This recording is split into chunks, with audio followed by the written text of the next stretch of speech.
שלום לכולם, ברוכים הבאים לצערי יום ג'. Hello everyone, thank you all. Welcoming you to this special gathering with the ambassador, Dr. Ievgen Kורניצ'וק, the ambassador of Ukraine in the state of Israel.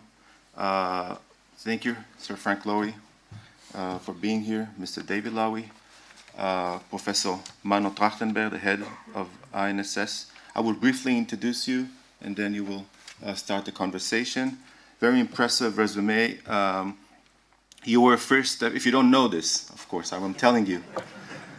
You were the first Deputy Minister of Justice of Ukraine, a member of both the 5th and 6th Parliament conventions, lecturer of the Diplomatic Academy of Ukraine at the Ministry of Foreign Affairs, head of the Division of International Treaties of the Legal Treaty Department of the Ministry of Foreign Affairs of Ukraine, chief consultant of the Protocol Organizational Division of the Protocol Service of the President of Ukraine, vice consul in New York, and consultant in the Ministry of Justice of Ukraine. You also, very important, you hold a PhD in International Public Law from Kiev Institute of State Law.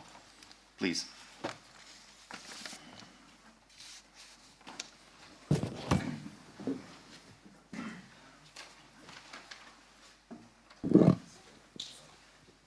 Now you learn about yourself.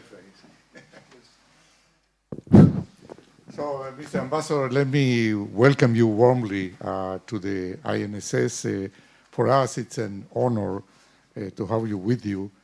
We appreciate that you took the time to come to us in this really fateful and horrendous hour for Ukraine, for Europe, and for all of us. So, before we go to the discussion of what's going on there, let me say loud and clear, bombing cities, harming innocent civilians is wrong, is immoral, is unacceptable. And in that respect, there is no on the one hand, on the other hand.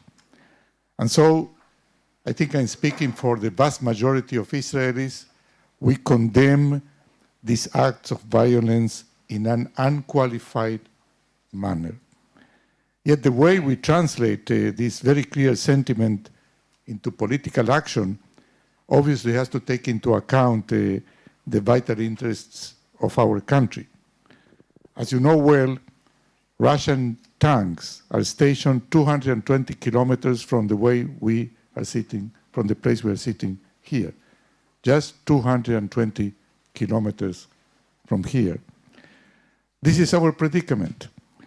And our government is trying hard to figure out what's the right course of action in light of that predicament.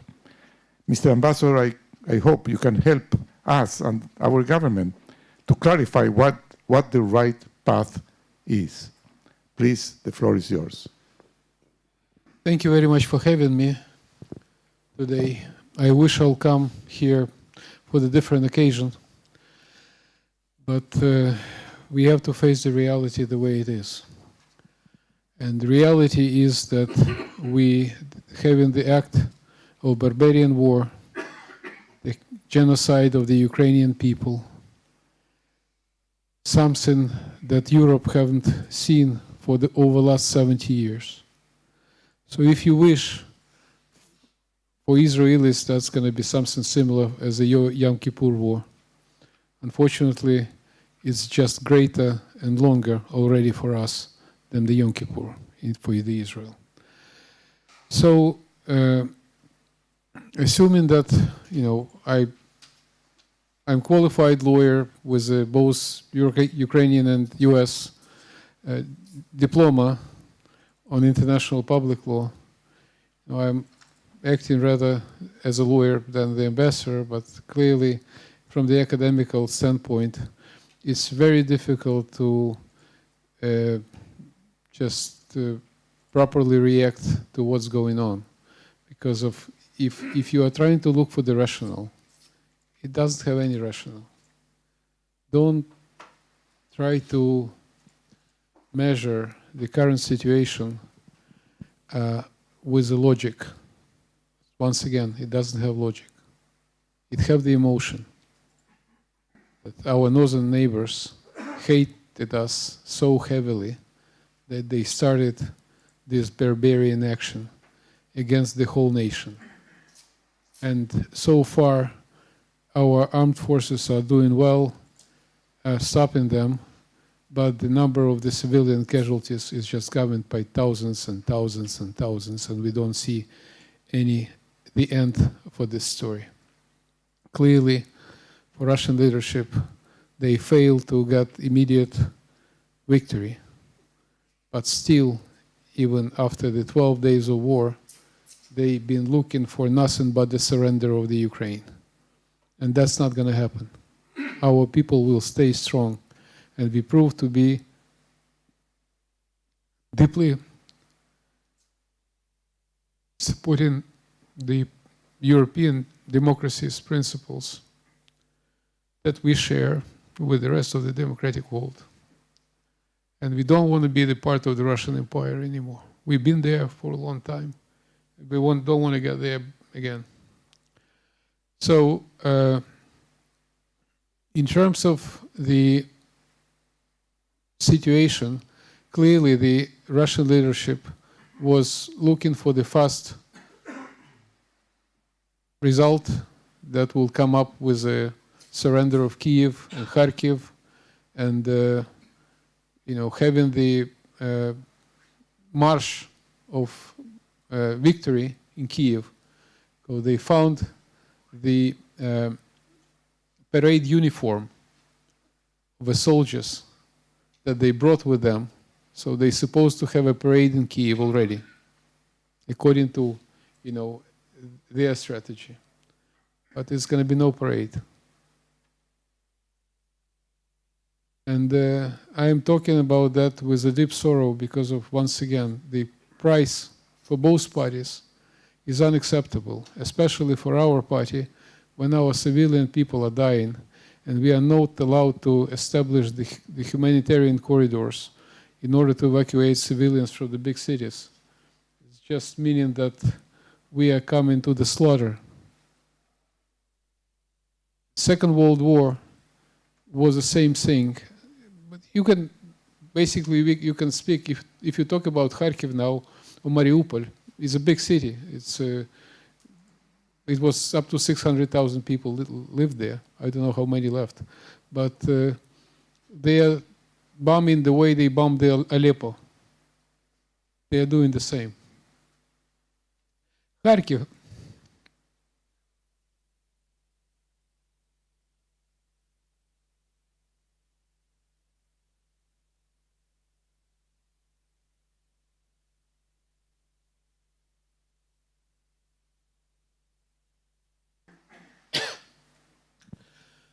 Sorry, I'm too emotional. So it's about Kharkiv is the second biggest city in Ukraine, with a population about 1.5 million, and lots of the foreign students, including Israelis, that did not happen to evacuate on time. And we are having casualties there as well, with the foreigners, not just with the Ukrainians. And the people are sleeping underground in shelters or at the metro stations for the last 2 weeks. And it's a shortage of food, of course, the shortage of the pharmaceutical products. And we are dealing with that. The central government is staying in Kiev. The cabinet of ministers is working under their daily routine. The president took the command and stayed there strong and seeking for the international aid, of course, because once again we are facing much bigger power. I wouldn't say stronger or advanced in terms of the missiles, but not in terms of the soldiers. We are seeking for the international assistance on all possible spheres, including for the Israel, if we talk about this country that we all believed is our close friend and the partner. We expected all kind of support, of course, including the defensive weapon and self-protection, at least like helmets and safe vests, etc. One of the important initiatives that we was discussing for months was that we finally see the active mediation position that was taken by the Prime Minister Bennett. And he flew to Moscow over the weekend and has a talk with the Russian president, and then in cooperation with Germany and France, they are liaison together with Americans and trying to be successful with this mediation effort. I have to remind you that we also be asking for the mediation effort for over the last year, and I was sitting in a room with your former Prime Minister Netanyahu, who has held the excellent relations with the Russian President Putin. And after the conversation, he told me that, yes, this is a Middle East business to be a good mediator, and we'd love to be, but we could be successful mediators only when two parties want to agree. And here over the table, I can see just one party that wants to agree, which is you. So this is, I think that even since the warfare, the slaughtering of the Ukrainian people, not much have been changed in the minds of our adversaries. So they are trying to get the control over the country. They foresee that's not easy or simply not possible, what I believe is true. But the time is running and we are having the civilian casualties every minute, not every day, unfortunately. So we want the world democracies to stay strong, because according to my understanding of situation, I'm not a military expert, but of course as an ambassador I'm meeting the analysts, I'm talking to the European ambassadors, US, I've been speaking to your government. We are trying to create a think tank of the strategic advice for our government, what to do in this situation in order to stop the killing the civilians, in order to stop the crime against the humanity. This is what's going on.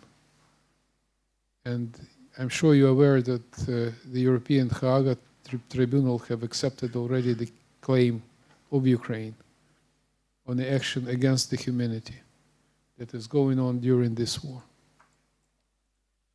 So whatever we can do in order to stop it as fast as we could will save the people's lives.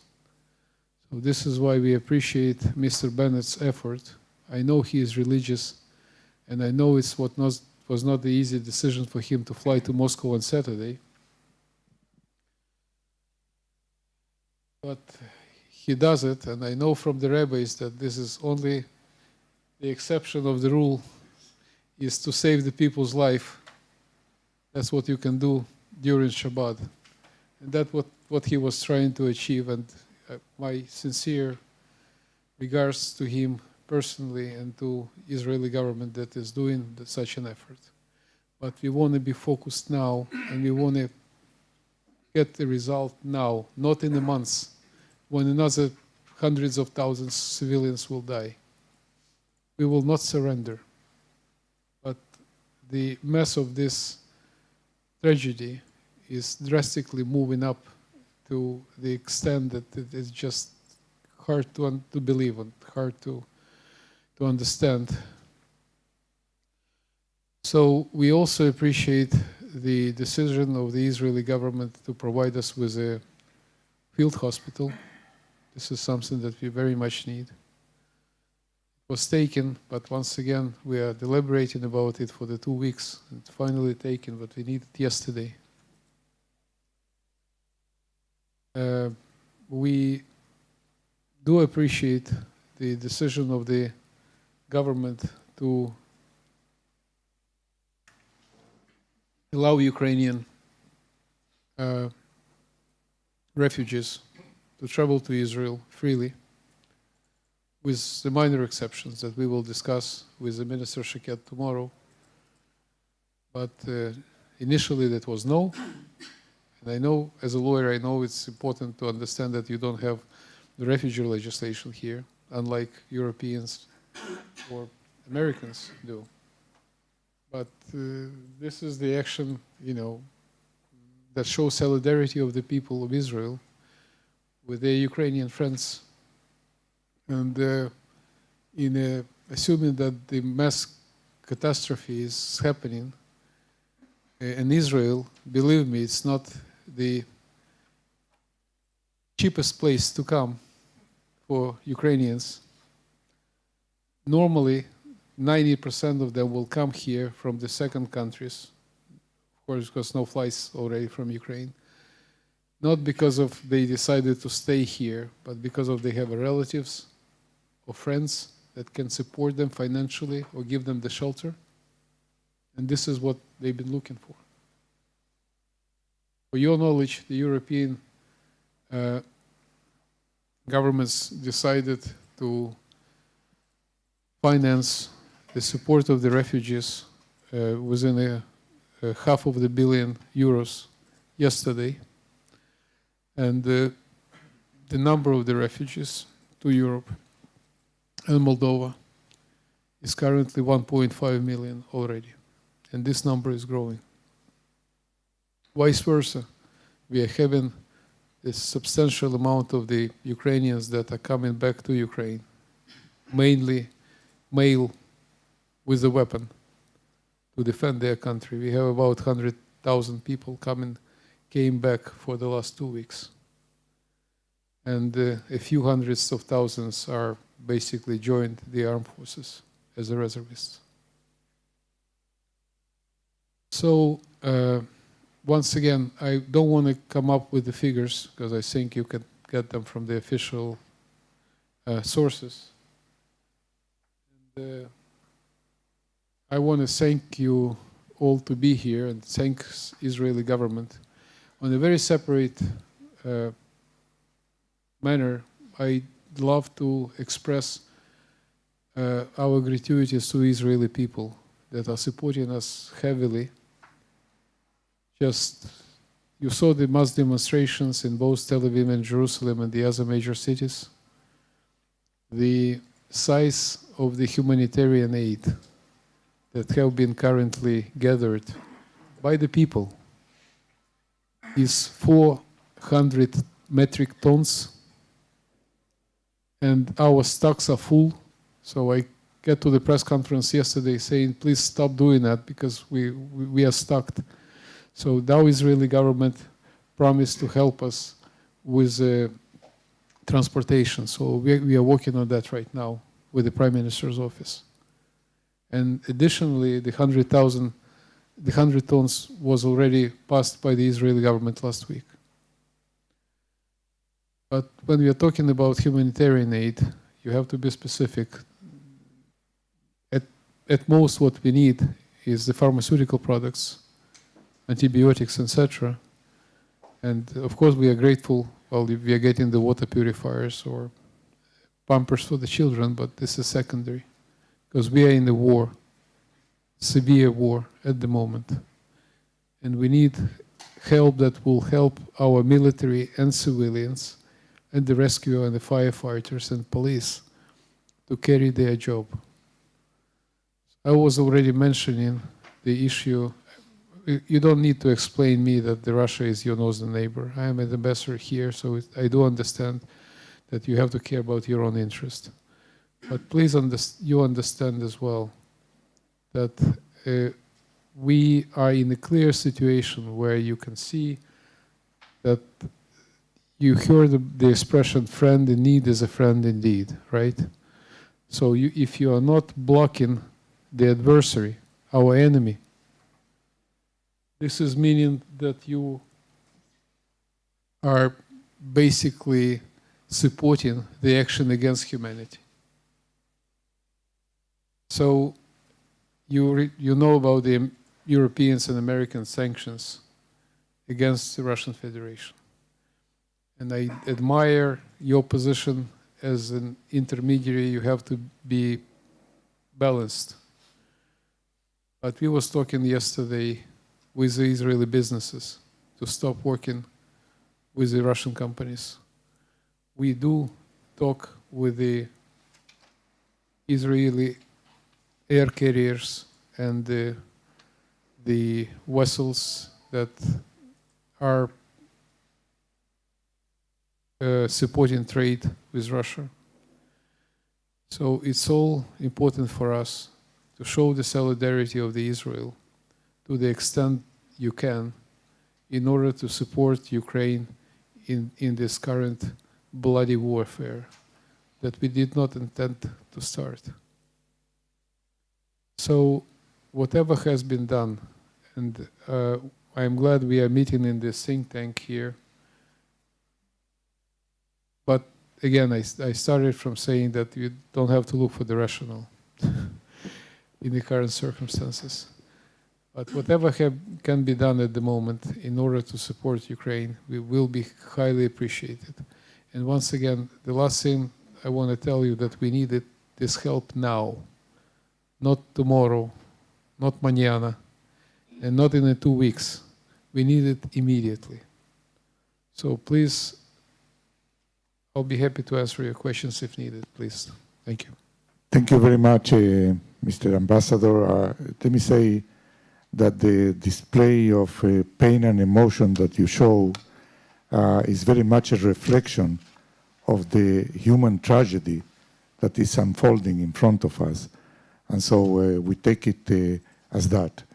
Let me ask a question, and then we will open to questions from our researchers. You mentioned the mediating role that our Prime Minister has undertaken, and you seem very skeptical. You said essentially you need two to tango, and so far it seems to be there is only one party to the tango. Do you think that there is any chance that this will bring about perhaps a ceasefire? And if so, can you envision some sort of negotiated agreement? What will be the contours of such an agreement? Listen, what I strongly believe is that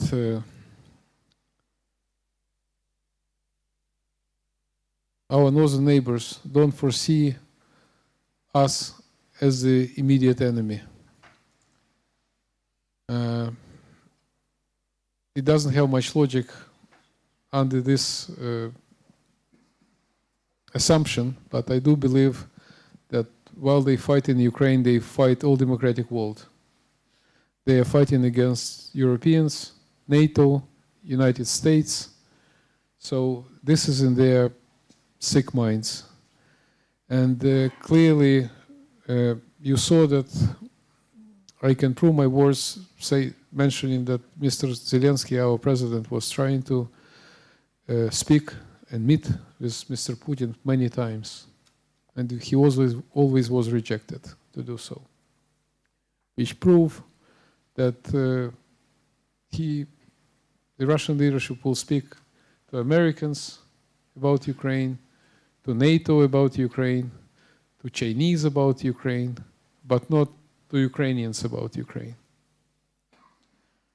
Which means that we basically have to focus on a proper negotiation scenario, team, if you wish, in order for him to see that he is speaking to the audience that he want to listen. Because clearly this group, current peace talking group, which has met yesterday third time, they roughly did not achieve even the proper manner of the humanitarian corridors. Basically nothing, which is proving my perceptions that we need to find the proper instruments of talk, where Ukraine would be the party, but Ukraine will not be alone, because they don't want to talk to us. Okay? So, this is one thing. And secondly, the sanctions that was imposed over the last 2 weeks, they are unprecedented. And I do believe that they will bring economically Russian Federation to the situation that is currently experiencing North Korea or your sincere friends in Iran. But that would take time, and we don't have such a time. This is why my opinion that we have to think creatively and find the proper negotiation team that will start speaking to Moscow rather sooner than later, in order to cease fire as a step number one, and in order to achieve the mutually amicable result. Now, if you come to the history of the Minsk agreements, no, first let me go all the way down to Budapest Memorandum, which is a document that was signed back in 1994 in Budapest, Hungary. That was a document that was signed under the according to the Ukrainian parliament that's supposed to join non-proliferation agreement. So as a predecessor for the non-proliferation agreement that Ukraine is supposed to become the party to, the Ukrainian parliament asked the government to sign this agreement where we gave up as the Ukraine, as a state, the whole nuclear arsenal. And it was basically number 3 in the world at that time in terms of the size of the nuclear arsenal. And in exchange, the other countries granted our independence and territorial integrity. That was Russia, that was US and Great Britain. And later, because that was an open documents, the China and France joined this memorandum as well. And some might claim now that that was not legally binding documents, which I don't believe is the case. In terms of the international public law, I was teaching at the Kiev State University for many years. And it doesn't matter how you call this the treaty, whether it's memorandum or even exchange of the diplomatic notes. It is a treaty. And treaties have to be obeyed by both sides. So when Russia breached this memorandum, while they take over Ukraine back in 2014, they come alone. Ukraine was not the party for any military alliances. It was neutral. So now they're asking us to claim that we are neutral again, even though we are not invited to NATO. We have this willingness, our people express it openly that we want to become the part of the NATO, but NATO doesn't want us. Probably simply because they don't want to defend us. We do understand that. But the neutrality probably is not the case at the moment. So when the first and the second Minsk agreement was signed back in 2014 and 2015, the second one was worse than the first one in terms of the obligations that Ukraine have to take in order to achieve the peace process, the ceasefire. But both of those agreements was signed under the threat of the fire. It was active battles going on the east, which for me as a lawyer means that every agreement that have been signed under the threat is null and void. Okay? Now they are trying, the Russian invaders are trying to push us hard in order to sign the third Minsk agreement that should be worse than the previous ones, under the threat of force, which also going to be null and void. Legally. Once again, we are here with the intellectuals. So this is why we need a think tank created by those nations that would be admired, if you wish, by the Russian leadership in order to work out the peace agreement that would be in the interest of the Ukrainian people. So, and if you talk about the leverage, clearly the Russian leadership, supposed to have much greater leverage over the Ukraine within the last 12 days, and we see where they stay. But they wouldn't care, unlike us, they wouldn't care about the number of the soldiers that died. I don't know whether you heard about that, but they brought with them the mobile crematoriums to Ukraine in order to hide the number of the soldiers that would be killed during the warfare. I could not believe on this facts at the same time that we are living in a democratic world and at the 21st century. So the sanctions, of course, will work.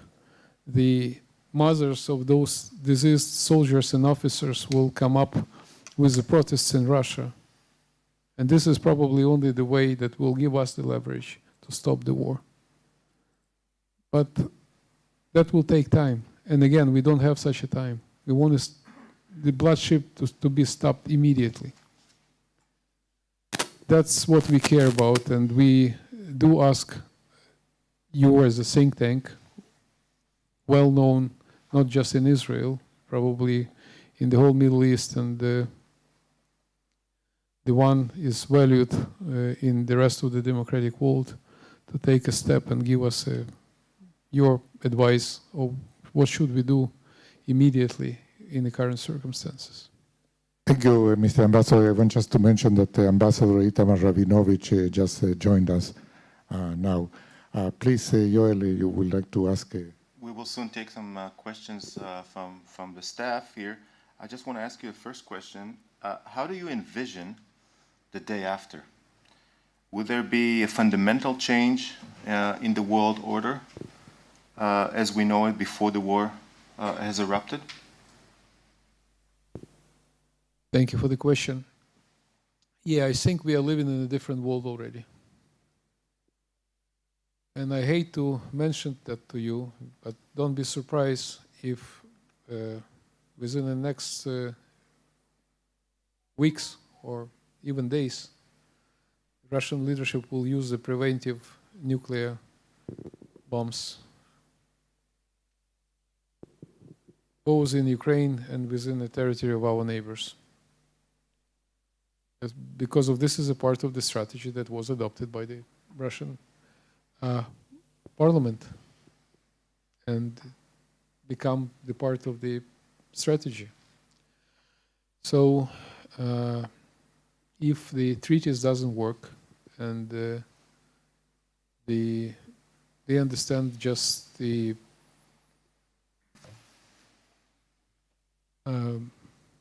language of power, so we have to be well prepared.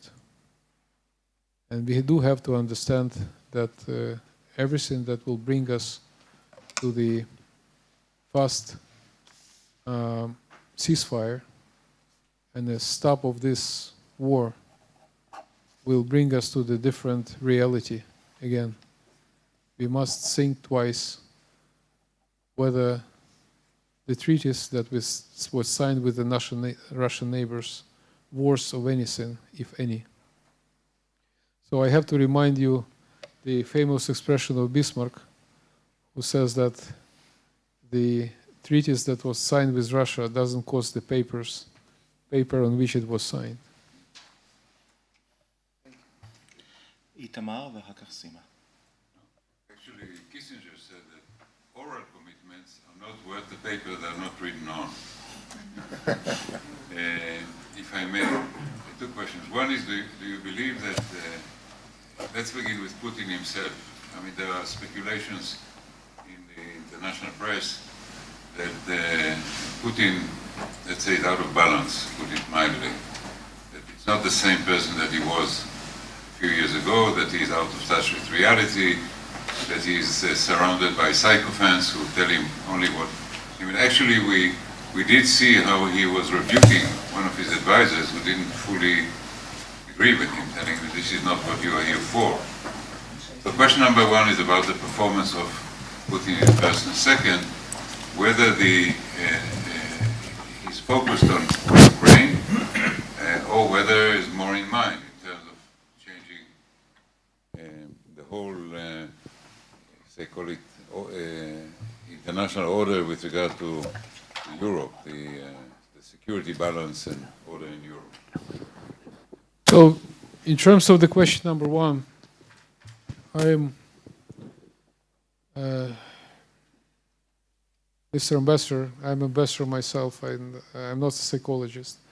So I read lots of the information about the behavior and the comments of the French president, for example, that was stating that the person that he knew in 2019 is different from the one that he saw now. But what I will be rather focus on is not what he says, but what he does, on the action. You count on the people and you measure them with not what they're saying, but what they've been doing. And for the last months, they are proclaiming one things and they are doing completely different, opposite things. So this is something that is threatening not just me, I think everybody else. And in terms of the question number two, I think I partially answered it. So we do strongly believe that fighting in Ukraine, he is not fighting Ukraine only. He is fighting the rest of the democratic world. You remember he started accusing the NATO and the Americans that they betrayed them and they foolish them, and the biggest loss was the loss of the dissolution of the former Soviet Union, and they started to bring on the table the demands that basically from the beginning would not be fulfilled, and everybody understood that. So I hope I answer your question. My understanding is that for the adversary, the Ukraine is the part of the game, but it's not the whole game. סימה. את רוצה לבוא Let them take לפה? the microphone. את יכולה גם לבוא לפה.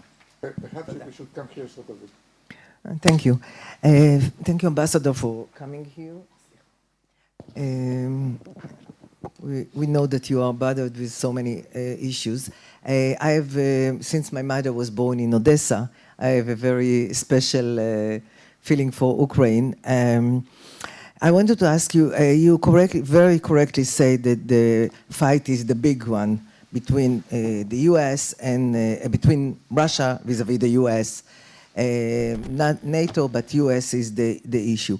And the question that I wanted to pose actually is in two fronts. One is the issue of the possibility that our Prime Minister Bennett will be a negotiator between the sides. Is it realistic in the case, as you has mentioned, that Russia wants at the end of the day to get to terms with the US and to feel on the same level, not vis-à-vis Israel, but vis-à-vis the US. So that's one question. And the other part of that, once we get to that point, and at the end of the day, every war is finished with a compromise, with a political decision. Do you think there is a zone of possible, ZOPA as we call it, the zone of possible agreement between Ukraine and Russia? And if there is, it should be put on the table, I think, earlier rather than later because of the human cost that it caused? Well, thank you for this question. And starting from the first part, I personally solicited the position that was proactively taken by Prime Minister Bennett for a few months. Since he first was coming to Sochi in October, and he has had a phone call with Zelensky before he was going to Sochi to see what his position is. But really proactive role was taken just over the last few weeks. So, and if you are talking about those mediation process, my opinion, humble opinion, I'm rather lawyer than psychologist, but psychologically, it would be probably easier for the Russian leadership to speak with the Israelis about Ukraine, assuming that position is consolidated with the Americans and the Europeans, than with anybody else. Maybe Turks, but if you are talking about the democratic world, Israel is here in a unique position, being only the democratic country having the good relations with both Ukraine and Russia. So this is why I stressed that many times, and I'm glad it's been heard, and the Israeli taking the very proactive role now. And I do believe that over the within just the next weeks, such a decision could be taken. And they are talking, your Prime Minister is speaking to our President, so yesterday they talked twice, and before the visit they spoke as well, on a different level, but doesn't matter. So we are keeping a very strong kind of a discussion level, on a think tank level between the leaders, but you clearly have to be proactive. And as I mentioned to you before, I do believe that being a good mediator is the Middle East business. So you guys know what you're doing. But number two, the second part of the question is, of course, the leverage is not there for both sides. So what the Russians want to achieve at the beginning, they want to surrender. It's not they're going to get surrender. And the time is playing, I believe, in our support rather than in their support, because of sanctions will stop slowly but strongly, preventing them from doing that, because the war costs money every single day, the millions and millions of dollars. So from Ukrainian side, we clearly draw the line, and we do believe that if they want us to be neutral and not to become the part of the NATO, this is something that can be achieved. But I told you, we was neutral when they took over Crimea. We was neutral. So we need, at that point, we need the strong international guarantees, like what Austria has done in, I believe, in '55, when the both Western and the Russian troops left Vienna. Austria got the guarantees for its integrity and independence, and in exchange, it voted for the neutral status. Okay, so if you could find such the balance, that would be acceptable. But if Russian leadership now is saying us that we also have to recognize Crimea and these parts of Donbass that they belong to Russia or their independence. So it's just not possible.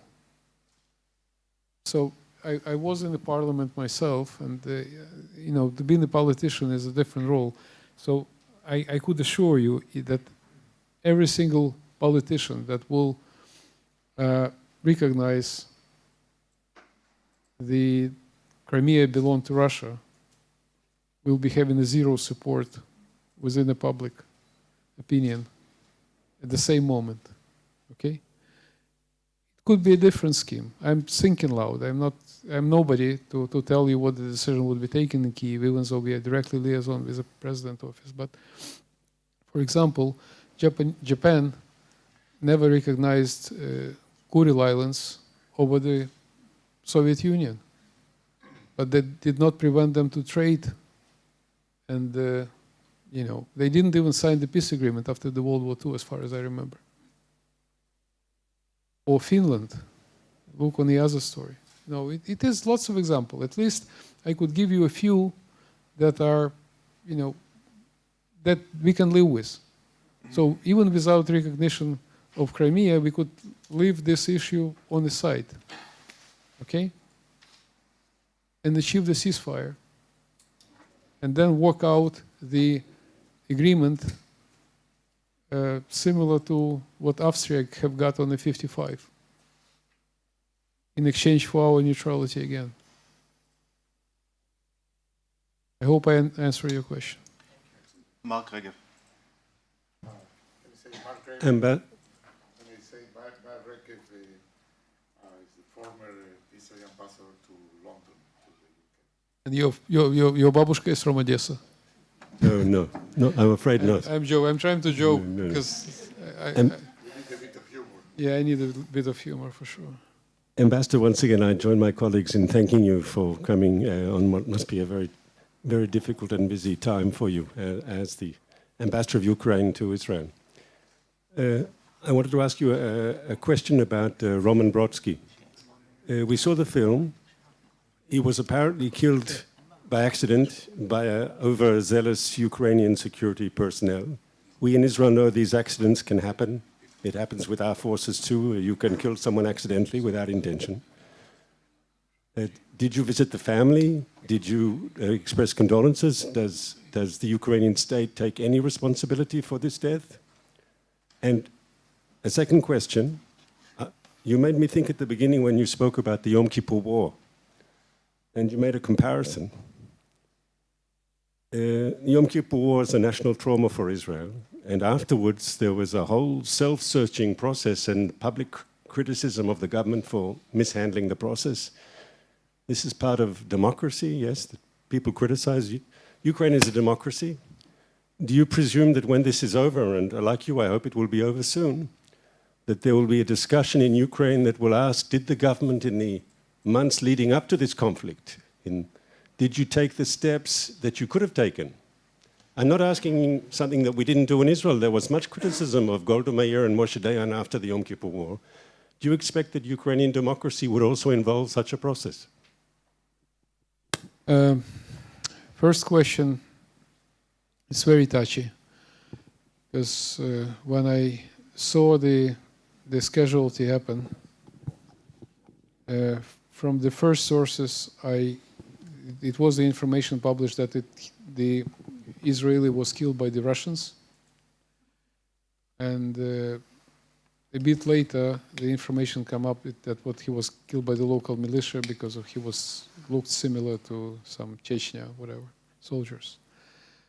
I'm not sure what happened, but I know that investigation is going on there right now about this issue.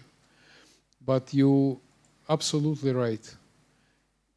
As soon as I'll get the information about the investigation, we will definitely visit the family and express our condolences if that's the Ukrainian militia that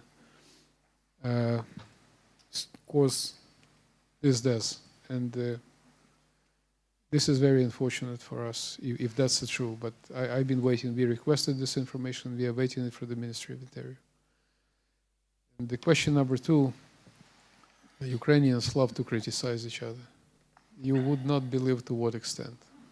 Our political parties was fighting in the parliament like crazy up to the beginning of war.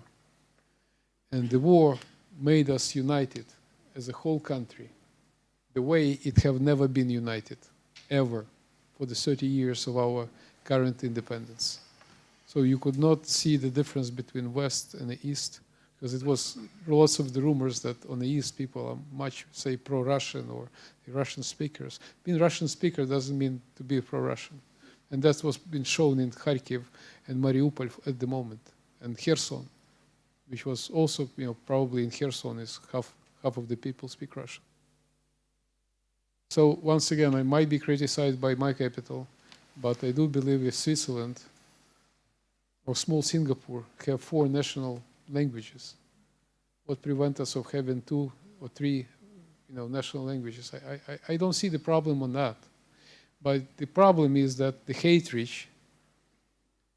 and anxiety among the society to our northern nation is grown to such a big extent now that you would not even publicly speak about that now.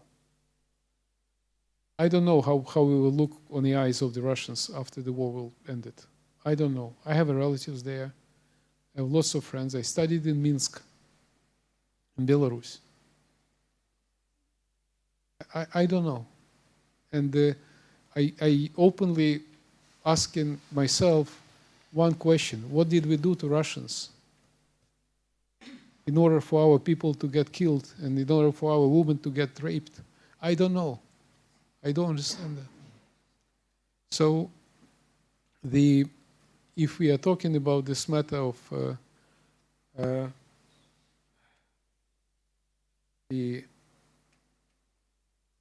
well, I assume I answer fully your question. Sorry. Nina. First of all, thank you for being here, and also let me pass my sympathy to the people of Ukraine and to their, I think, to their suffering, and also to the heroism we see there. And I think we all support you, and in this terrible phase you are overcoming. I wanted to ask, as an international lawyer, to an international lawyer, I know that Ukraine has approached the International Court of Justice, the European Court of Human Rights. There's also an investigation in the International Criminal Court. And I want to ask, what do you think, or what does Ukraine think that can be achieved through these legal channels? Can they help in any way? Is it something that can change in any way what's happening now, or maybe it's something that can be relevant for the future? And the second question, I think when you said, I think what Putin and the aggression of Russia is not only against the territorial integrity and the sovereignty of Ukraine, it's, I think, against the notion of freedom of Ukraine and Ukrainians, the idea that they cannot choose for themselves what they want to be, and to, I think, topple democracy in Ukraine. And my question is, do you think, how strong is the Ukrainian democracy? Is it something that will overcome Russian repression, oppression, or is it still a fragile democracy? So those are my 2 questions. Okay, so number one, those international courts of human rights or criminal courts, courts against humanity, it's all good, but it's all good at the end, after. Okay, it is important, and it would be heard. It might take some time. Sometime it would take probably the years to gather all the evidence and examine them and come up with the decisions. But that would happen later. But what I urge you that we need the immediate, as an immediate result now, is a ceasefire. Okay? But I know that our governments start to gather evidence of the brutal infringement of the international law that is going on in Ukraine since the day one of the war started. Okay? And secondly, they come up with the idea of the ad hoc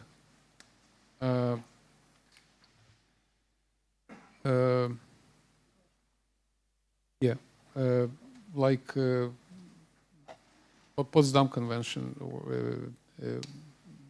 the one that happened after the World War II. The genocide and at the Nuremberg, like an ad hoc tribunal for aggression, for Yes, to deal with the exactly. aggression of Russia. So they started working on that as well. But once again, those things are, good for the future, but not for the current situation in Ukraine. And what was the second? About the democratic situation. Yeah, the democracy is something that was not developed just over the last 30 years. If you look on our history, we are claiming to have the first democratic constitution being passed on the 15th century in Ukraine. Because Ukraine, they have having the strongest, the long history. Kiev was metropolis before the Moscow was ever existed. So it was metropolis on the 8th and 9th century. The first churches that you see in Kiev that was built on the 11th century. So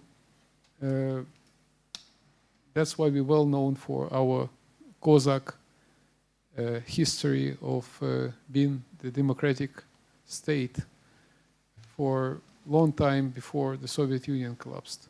And this is what is in Ukrainian blood. So you couldn't fight with that. So I do believe that democracy is something that very much bothers our northern neighbors. And this is why they, on a way, they want to prevent their own country to become the democratic state while they fight in the democracy in Ukraine. Sorry, I have to leave in 10 minutes. שאלות אחרונות בזריזות, מרק ועודד.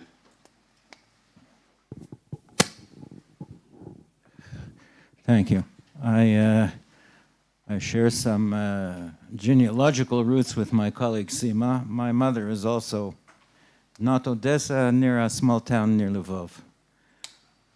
So I share that with her, but I'm not sure I share her characterization of the way that all wars end with some compromise. I think there are a great many wars which end quite differently, in which either one side surrenders, the weaker side, or the stronger side comes to the conclusion that the cost of pursuing the war is disproportionate or unacceptable to the gains it may expect to make. And my question is there anything that you think Ukraine can do to impose that kind of calculation on Russia, on Putin, to make the cost of pursuing the war unacceptable, even if there's no realistic prospect of Ukraine defeating Russia? And to do that, what kind of assistance can you realistically demand from the rest of the world? עודד.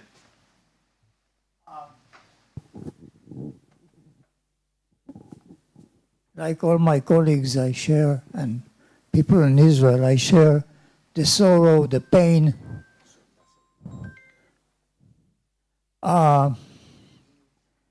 I found your comments on Austria as a precedent, neutrality, very interesting, because there is now consideration or thinking about Ukraine's joining NATO and the EU. There is some support in the EU. As someone who served in the EU, I think that it will take ages to become members in the EU. But does it mean that Ukraine will agree as part of an exit plan from the current crisis to at least delay its request for membership in NATO and the EU? Let me start from the second question. It's easier. The NATO and the EU is different bodies, and for Austria, example, the neutrality did not prevent them to be the part of the EU. Okay, so we are talking about neutrality. We are talking just about NATO, about military blocs, not about any economical. Okay.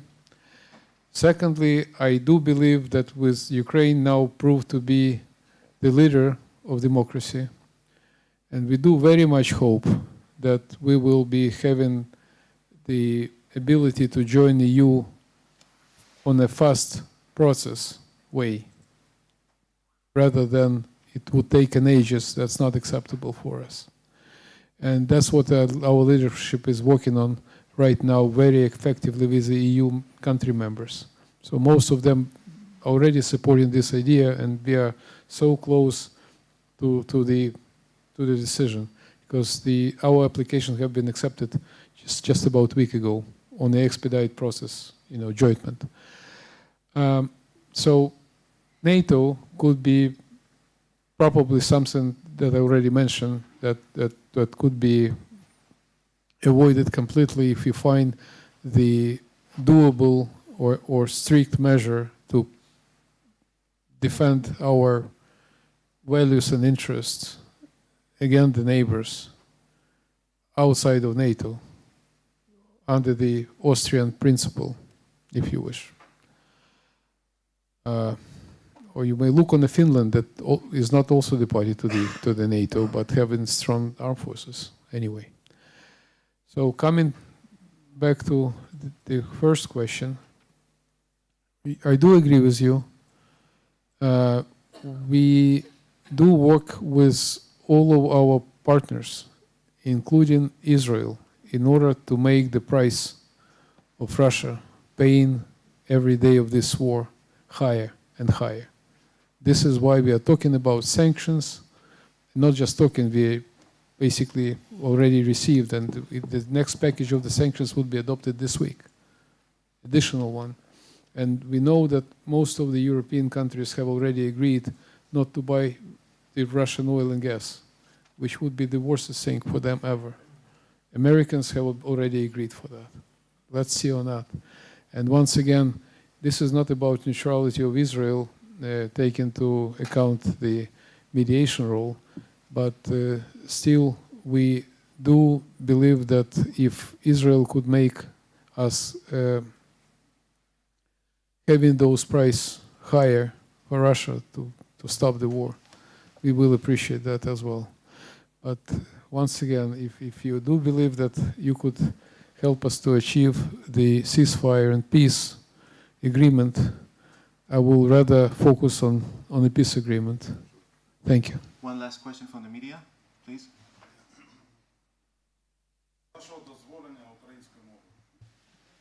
It sounds like a music for my ears. Є дуже сильна підтримка України з Ізраїлем. Я вірю, що ви це можете бачити. Це безперечно. Що людина Ізраїля, прості людини Ізраїля можуть робити в цей момент, які практичні дії для підтримки України і може бути для підтримки Збройних сил України. Вне зв'язку з офіційною владою Ізраїля. So what the practical steps could be done by the regular people in Israel? The practical steps that could be done without any harm to the position of the state, of course, is financial aid. We are currently banned on a humanitarian, because as soon as we send this 400 tons, then we will be probably start gathering again, because you see that the damage there is so huge that it's going to be a big need. Secondly, if you have the relatives or friends that you are willing to save or have here with you during the crisis, please invite them. And if you can help them financially to come here and either pay the bail if that's just the friends, or give the guarantee, please do so, because that's something that will be counted as well. So, but we will appreciate justice supports on the demonstrations or whatever can be done. So please do so. If you feel with your heart that you can do something, don't hesitate. And don't wait for the embassy or somebody else to say what to do. Because we are working in our cultural center 24/7 now with people that willing to support. So we are having not just the common people, we are having the good lawyers that helping us. We are having the PR companies that helping us, so the different professionals that are helping us on different levels. And thank you very much for that. I want to thank you, all the Israelis, for that. Ambassador, thank you so much for your words. We take several of your messages are very important. We as a think tank, we are going to devote to some of the ideas that you floated here a lot of thought, and we'll try to bring that to our government as well in its mediating role. You heard the expressions of sympathy, and it's very deeply rooted, and we will try to act also at various levels to help out. Let me just finish. I just read a couple of days ago an article by a Ukrainian philosopher named Volodymyr Yermolenko. He wrote an article at The Economist, an important magazine.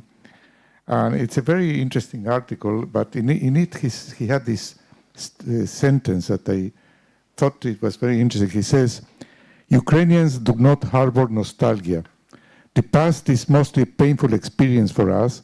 Therefore, we do not look back to any golden age. You cannot win elections in Ukraine with the slogans such as, make Ukraine great again. We look more to the future than to the past.